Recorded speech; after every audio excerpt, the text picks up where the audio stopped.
Welcome to the LeaderGov podcast, America's premier source for local government leadership and teamwork training. And now your host, Bill Stark. And today we're really, as I said, we're talking about diversity and how do we foster it and promote it and have a diverse array of opinions and perspectives in our workplace, and how do we use that to get the best result. Okay, Gail and Kevin. Actually, I want to speed forward and introduce Kevin real quick. Again, I'm sorry for these slides. I'm embarrassed. At the top it says Terrell Hughes. Kevin, hi Terrell. Uh, this is like so. This is so crazy to have this happen. So I apologize, but the bullets there are correct for the most part. But yeah, for the most part, and we did get this fixed yesterday. Give the audience a little bit about my background. Graduated from Bob Jones University in 1986. Spent the first 10 years of my career in public accounting. The last 7 of those 10, I was actually the external auditor for Florence County, South Carolina. And then in April of 96, went to the other side of the desk and became the finance director for a little over 23 years. In October of 19, I sarcastically say I went over to the dark side. I left county government, went to city government, and was there at the city of Florence for 3.5 years as assistant city manager. And today is actually my 3-year anniversary coming back to the county as county administrator. And then one other addition to the CV as far as my education. I also received a Master of Public Affairs degree in 2014 from Indiana University. And just for those on the call, some people in the chat session, it's obvious where you're from. Florence County, South Carolina, just to give you a reference, we are the midway point on I-95 between New York City and Miami.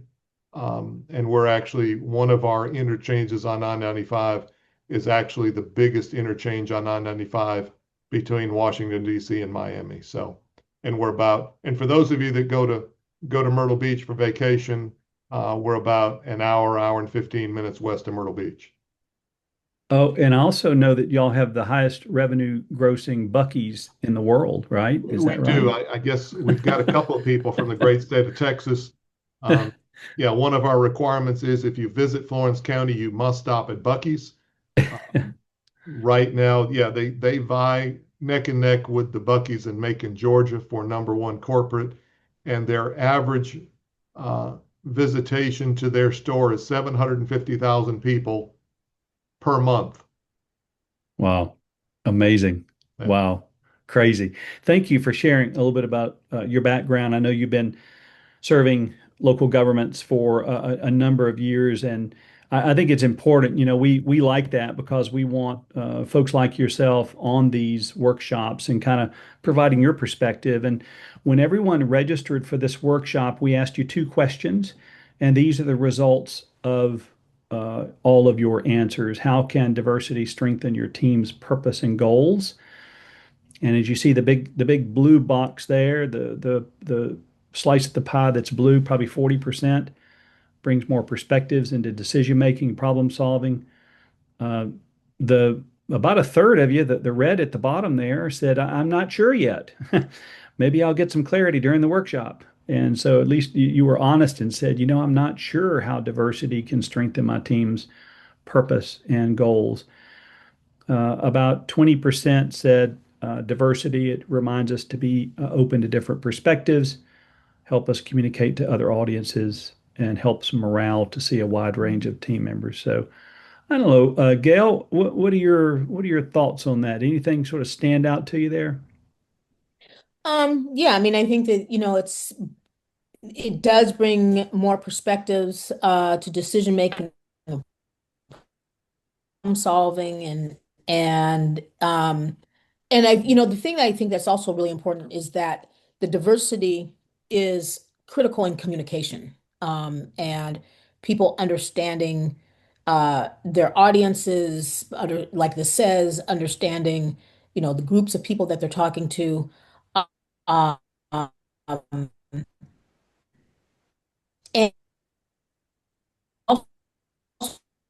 allows for great Yeah, you're breaking up a little bit, Gail. well, it says it here, the different perspective. Yeah. Oops. Yeah, is it okay Yeah. now?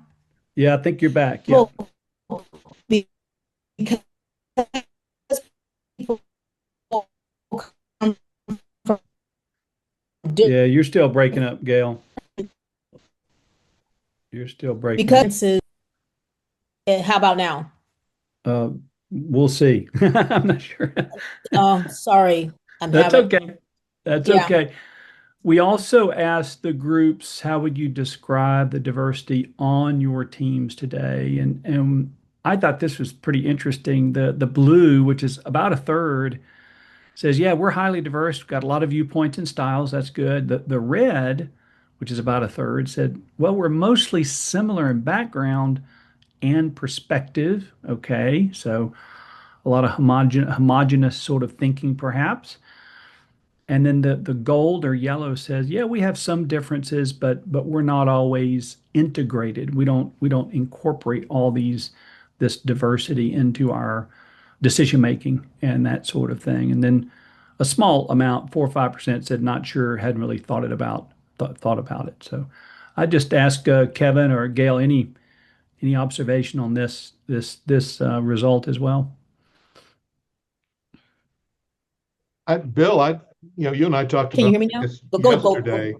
Um, I'm just curious, for those that answered in the red, and I don't know if they want to self-identify or not, to unpack that a little bit, because me being an older white guy, I immediately go to, does that mean there's a bunch of old white guys sitting around the table at department head meetings?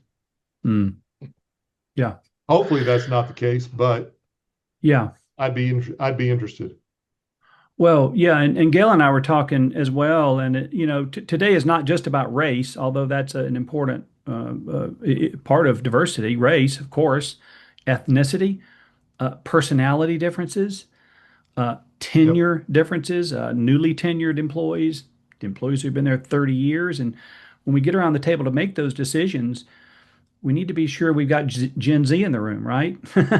Millennials, not just the baby boomers. Yeah, Bill, you make a good point. I've been in the process of developing, and it's a once a month lunch and learn for about 18 of our managers and supervisors, so the layer right under department heads. And we're doing 8 monthly lunch and learns on 8 different topics. And some of that was based on email feedback we got from them. And one of our topics a couple of months ago was managing diversity.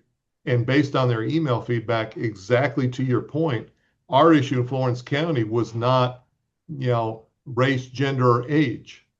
Our issue was personality, kind of introvert versus extrovert. Yeah. No, that's huge. Yeah. Yeah. Mhm. Yeah, so many things can get in the way of the variety of perspectives that we want. We all know instinctively that a variety of perspectives around decisions and goals and process, we know instinctively that makes for a better decision.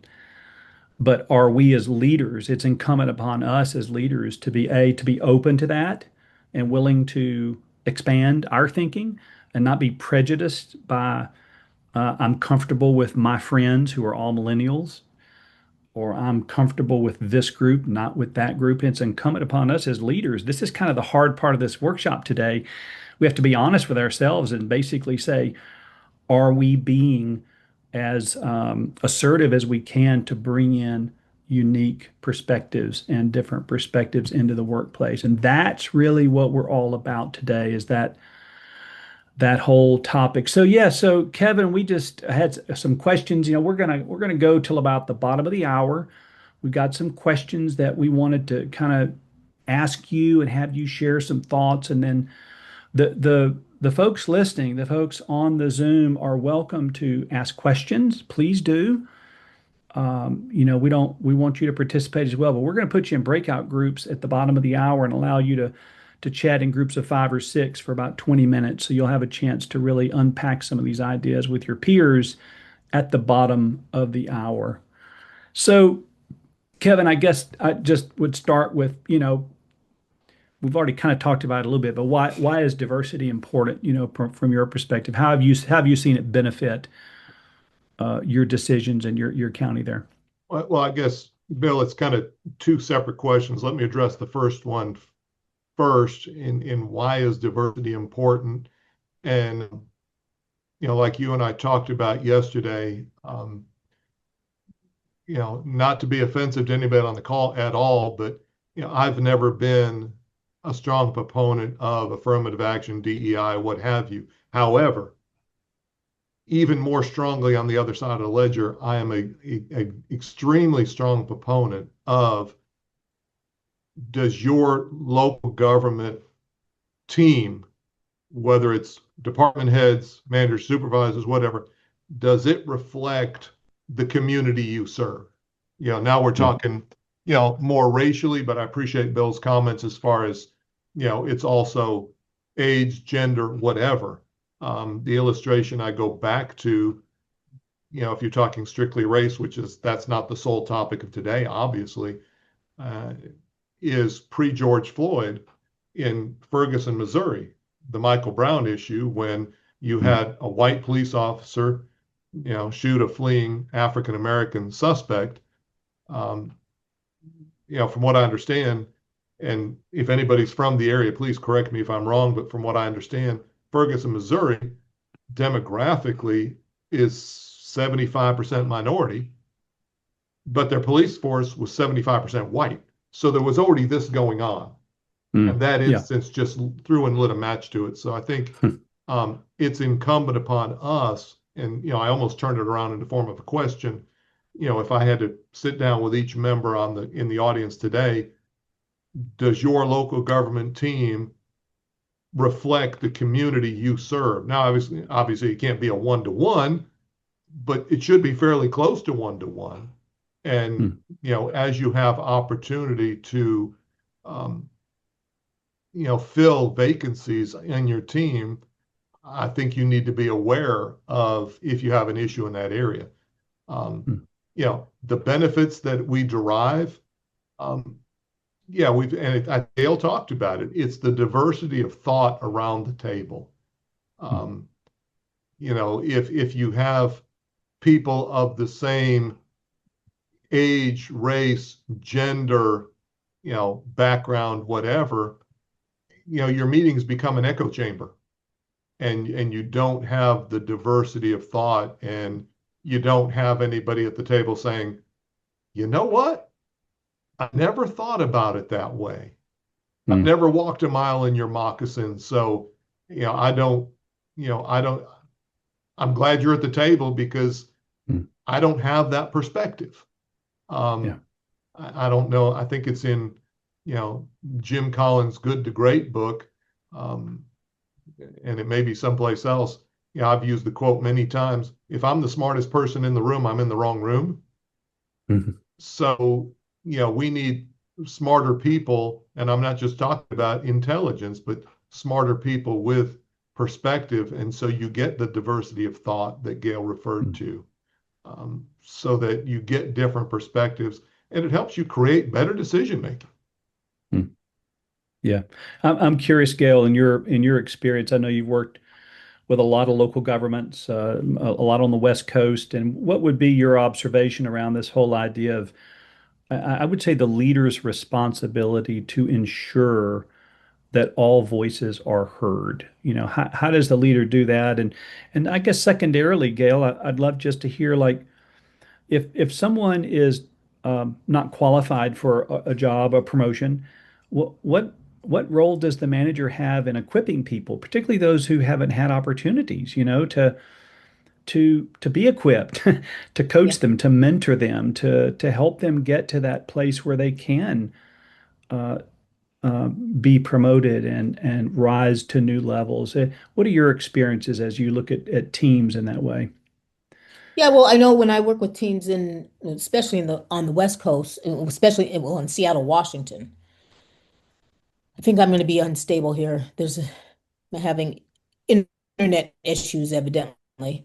Um, I have you know, I work with teams to talk about just kind of what Ken was talking about. Let's look at um, whose voice do we not have at the table?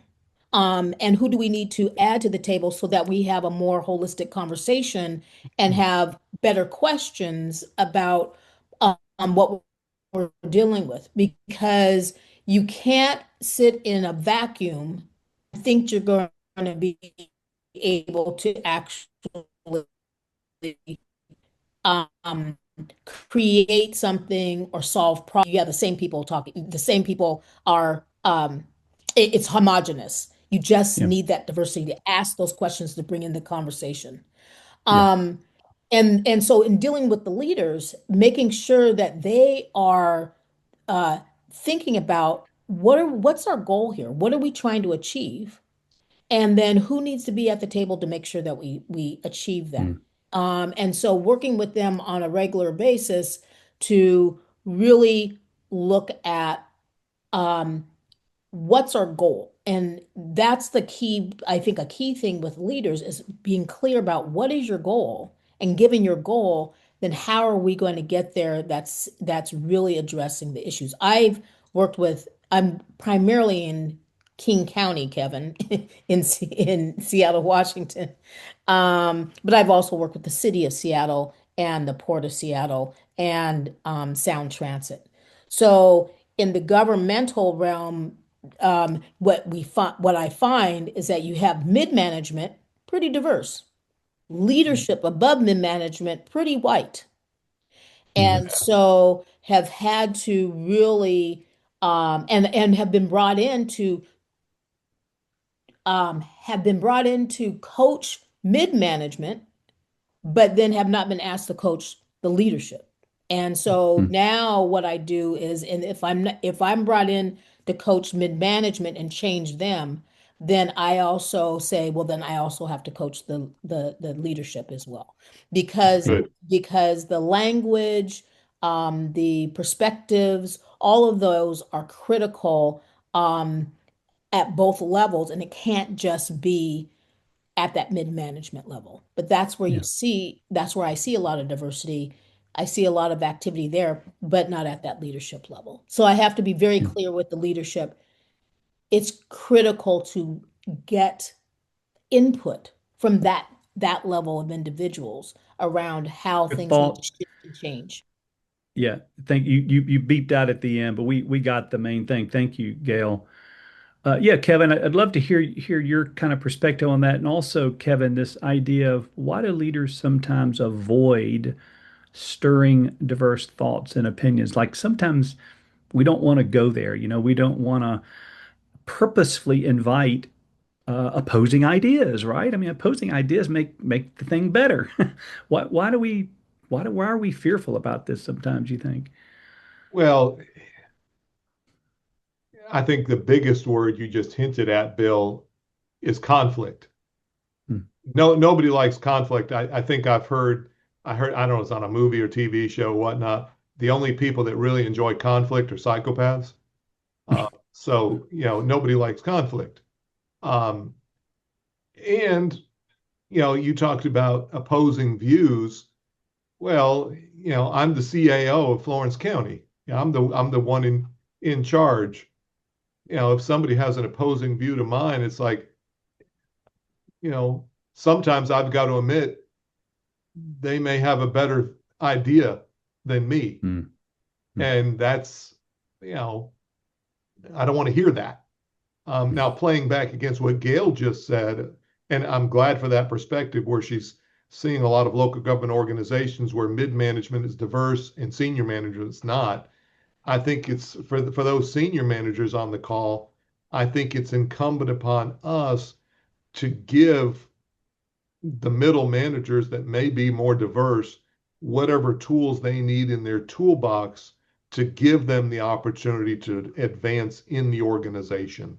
One of my 5 personal goals this year is to develop people. And I was telling Bill yesterday, when I came back to Florence County, I quickly realized I had 17 direct reports and that doesn't work. So I created a deputy administrator structure with 3 deputy administrators, and it just so happens, yeah, one's a white guy like me, but one's a white female, one's a black male. And we've got a fair amount of diversity at department head level, which I'm very thankful for. But in recognition, I mentioned, us doing the monthly lunch and learns for the managers and supervisors.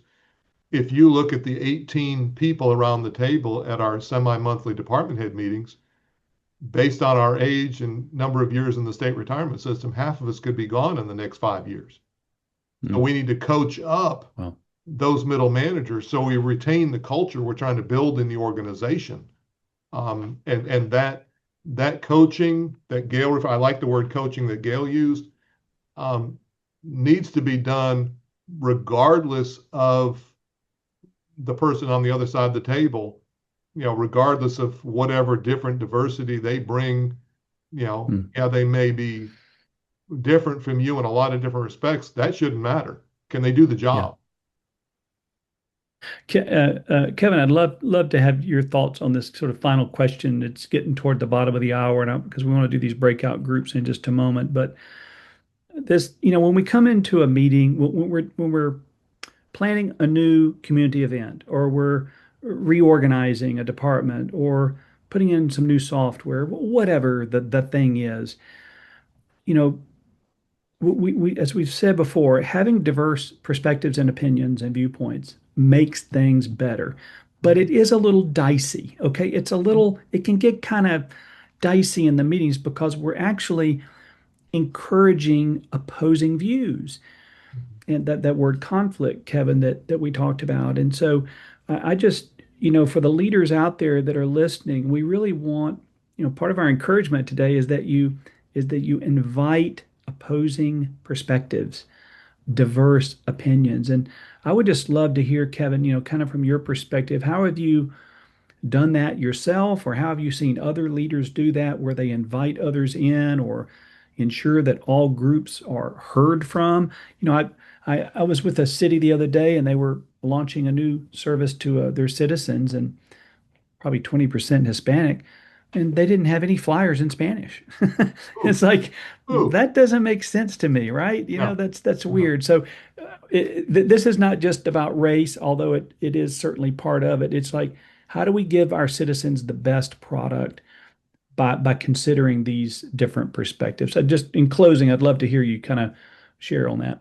Well, I think I've got thoughts in 2 directions, Bill. One, and Gail has spoken to it, I think it's incumbent upon senior leadership to make sure that those around the table are diverse, age, gender, race, whatever, and like I said earlier, represent the community you serve. To your point, were there any Hispanic individuals even at the table to ask that question? Hey, where's the flyers in Spanish? But to the second step, and Gail also spoke to this, having the people around the table is not enough. You can take a picture and say, look at all the people around the table. Well, it's great you had them at the table. Were they allowed to give input? Did you, as a leader, because, when I look around our department head table, we've got some extroverts. Well, those are the ones that are going to talk all the time. We definitely have some introverts.